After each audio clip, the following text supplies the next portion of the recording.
Hello and welcome to today's Shorts Roundtable. I am Bridget and I am one of the Filmmaker Conversations production coordinators here at SIFF, and I will be hosting today's talk. We want to take a moment here to offer a special thanks to PNC for sponsoring our Filmmaker Conversations content throughout the festival.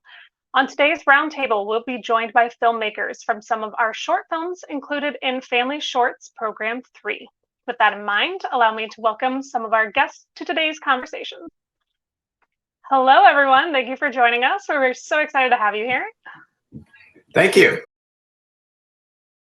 So to get us started, I'd like to ask each of you to introduce yourself, your film, the role that you had on said film, and also let us know where you're joining us from today. And Tom, we will start with you. So I'm Tom Mason. I'm the co-director of the film Dear Future Me, along with Sarah Klein, and I'm calling in from Maplewood, New Jersey. Hi, I'm Bonnie DiCepolo. I am the director and co-writer along with Trevor Munson of Graceland, and I am in Los Angeles. I'm James Morgan. I'm the director on Sea Dragon, and I'm calling in from London in the UK. I'm Kelly Ryan. I'm the writer and director of Tiger Eyes, and I'm from Austin, Texas. Well, first of all, thank you so much for joining us. We are excited to have everyone involved, no matter where you're located this year, which is super exciting for us. The first thing we would like to ask each of you is what led you to make this particular film and perhaps how you became involved in the making of this film? Again, Tom, you are up first. Yeah, so this was actually technically a branded project that we did with HP. And we filmed this back in, let's see, June of 2020. And the basic idea of Dear Future Me is that it's about kids here in our hometown of Maplewood, New Jersey, who in 6th grade write letters to their future selves that they then get back and open up when they're graduating from high school. So HP had wanted to do something related to education. We've worked with them in the past. And actually our client there also lives here in Maplewood, and her daughter got this assignment. So the idea came from Angela Matusik, and she said, you know, isn't this a cool thing that my daughter's doing? And we said, wait a minute, that's a great story. So we ended up, we shot it all locally. It was still, you know, in the middle of quarantine, and we built a pretty elaborate filming setup with lots of curtains and boundaries and everything. And we were like, all right, I think we can do this. So we brought kids from our local school into a socially distanced studio space and had them open the letters that they had written to themselves 6 years before and react to them in the context of summer of 2020. Oh, wow, that sounds awesome, Tom. Graceland is the story of a Southern mom whose life gets turned upside down when her 10-year-old daughter claims to be the reincarnation of Elvis Presley. And that story just sort of came to Trevor and I, and because it was set in the South and I grew up in South Carolina, I approached two of my best friends from high school who are Anna Camp and Monique Coleman, who both star in the movie. And I said, hey, we want to make this short.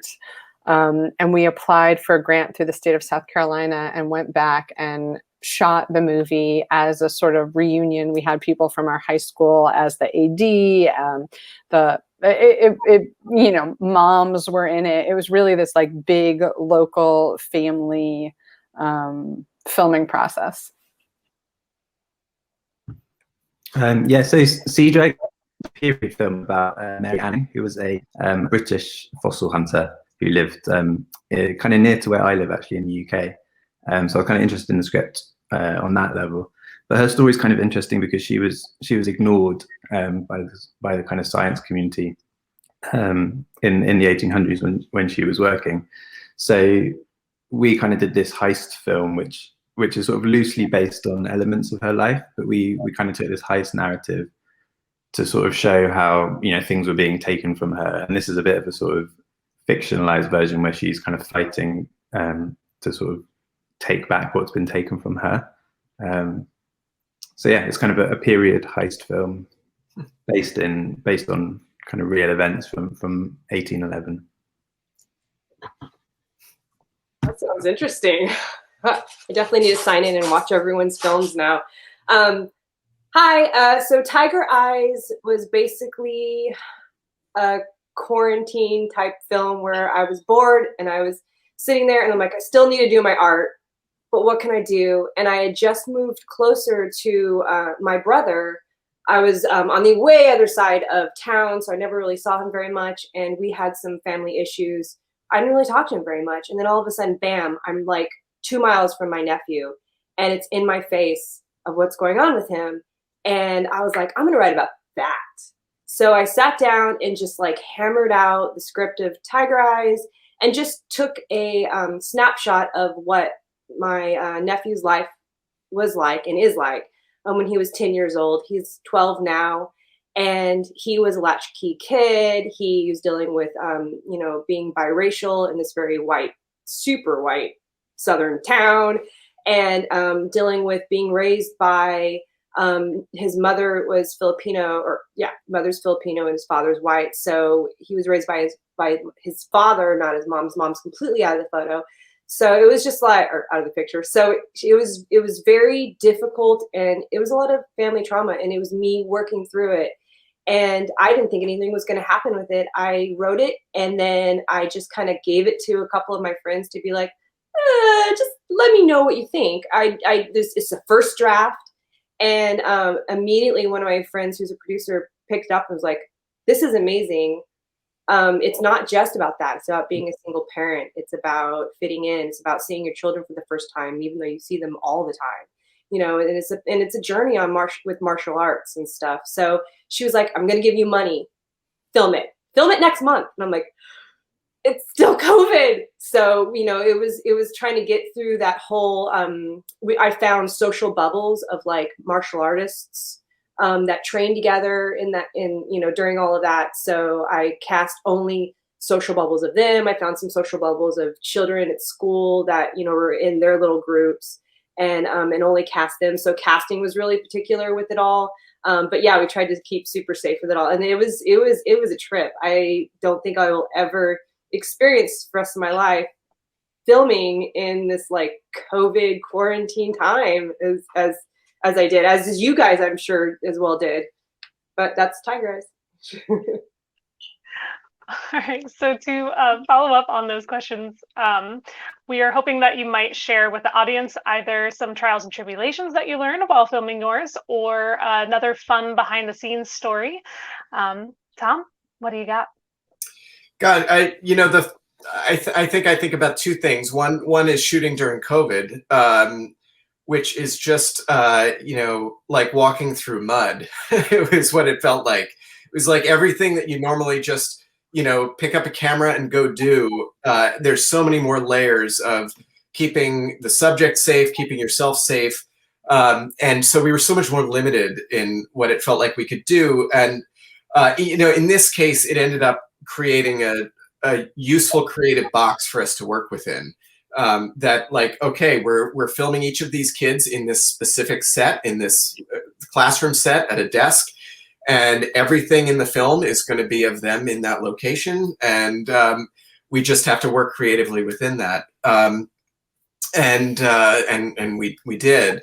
The other thing that jumps into my mind is just how when a film goes through all of our editing tricks and everything that we bring to it, it looks like it was destined to be good, and how that's just not the case along the way. That this is a film about people opening letters that they've written to themselves, and I kid you not, a few of the letters are just like, "Hey, future me, hope you're doing well. My math teacher sucks." And then we're like, okay, keep going. And they're like, oh no, that's it. We're like, we can't make a film out of that. But luckily we interviewed with the kids who are seniors. We interviewed 15 of them and ended up using 6. So I would just say not everything is as perfect as it seems at the beginning of the process. I think the funniest thing about Graceland is that there's no Elvis music in it. We have 3 songs that are iconically Elvis, but right after we started doing pre-production and we're getting ready to shoot the movie, the Elvis Presley estate contacted me and said they do not support the movie. They do not support the themes of the movie, and they will not approve us using any Elvis music in this concept, which I was shocked by because I had communicated with other filmmakers who used Elvis music in previous festival movies. So I thought that was sort of going to be an easy thing. But they did not like the themes of the film.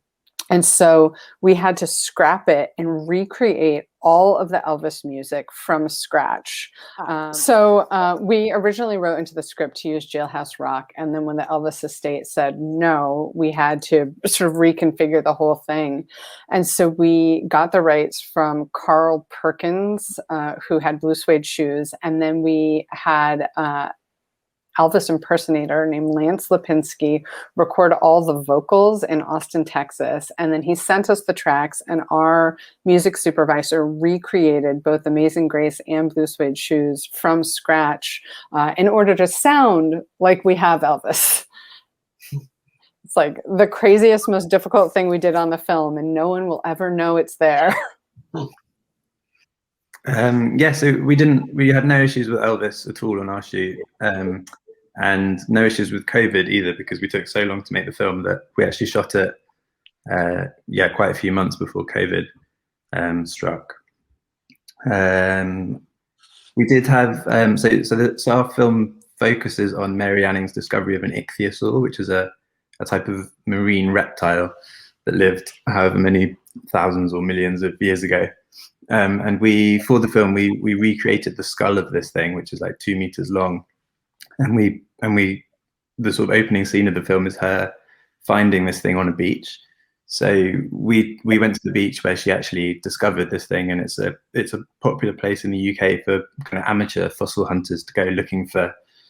They look for ammonites primarily, like small little fossils on the beach. But when we were down there on a recce, obviously there were sort of fossil hunters out and about, and we were pulling a 2 meter long skull out of the cliff, which obviously got some funny looks. But yeah, other than that, it was a fairly straightforward shoot. So I would have to say the most memorable and the most kind of quirky thing about Tiger Eyes was really casting the lead. I needed it to be a child of a specific, half Filipino, half Caucasian, and he needed to know martial arts, and he needed to act and all this stuff. And it was so hard trying to cast, and I actually train in martial arts. And one of the people I train with, she is exactly that ethnicity, or she's Filipino, and she has a child who's half Caucasian, and he's 10, and he trains in martial arts. And I was like, but does he act? And she's like, he's a ham.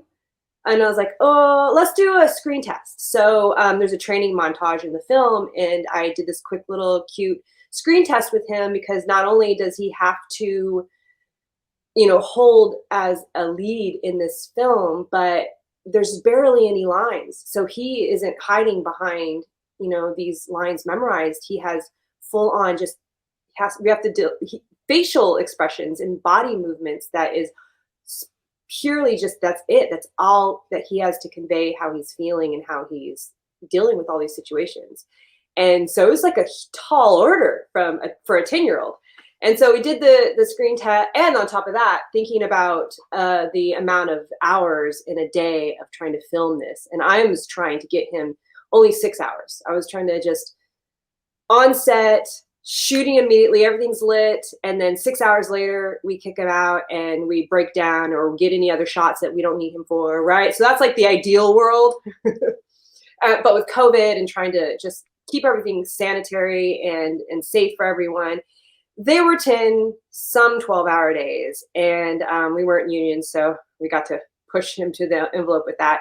But so the screen test happened, and he nailed it, and then we was like, okay, I feel strong enough about it. Let's have him cast in the film, and we started shooting. And yeah, they were intense days. He was tired, and he just kept going. And he is a natural.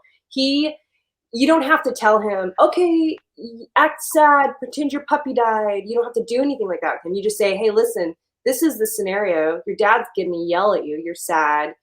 You want to just run away. You don't, and he's like, okay. And then he just lived it. He lived in every moment of the film. And I was just like blown away because, he's never taken an acting class a day in his life. He's just this natural about it. And he doesn't even want to see him on film. He's like, I don't even want to watch it, and he's, I'm sure years later, I'm sure he'll watch the film with him in it, but he's just like, I can't watch myself. And he doesn't want to act or anything afterwards, especially after that boot camp of like 3 intense days of just being on set all day long. So that was kind of like the interesting thing about that is just him kind of trucking away and doing a great job. There's a scene where one of the actors is just supposed to yell at him. The father in the film is supposed to, yell at him in a frustrated way. And the crying's real. He just broke down and cried as if, I felt so bad. I was like, oh, this is great. But he feels really bad. And so I feel bad that he feels bad. But it's just great. So it was really torn trying to separate from being a human being and trying to be a director, trying to get the product out of it. So that's all I got to say about that, I guess. Well, thank you all for sharing all of your stories. I love hearing about the labors of love that go into these films, and we sincerely appreciate it all on behalf of SIFF. And allow me to thank you so much for joining us today for today's roundtable.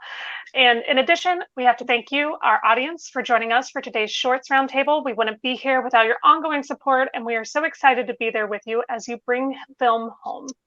We hope you'll consider supporting our challenge match again this year, presented by Cuyahoga Arts and Culture, to support the future of our festival. Our goal this year is to reach $145,000, and we are so grateful for any amount you are able to contribute. To make a donation or to purchase tickets or check out our full schedule of filmmaker conversations, please visit clevelandfilm.org. With that, please stay safe, stay healthy, and we'll look forward to seeing you back here again very soon. Thank you so much, everyone, for joining us today. Thank you. Thank you.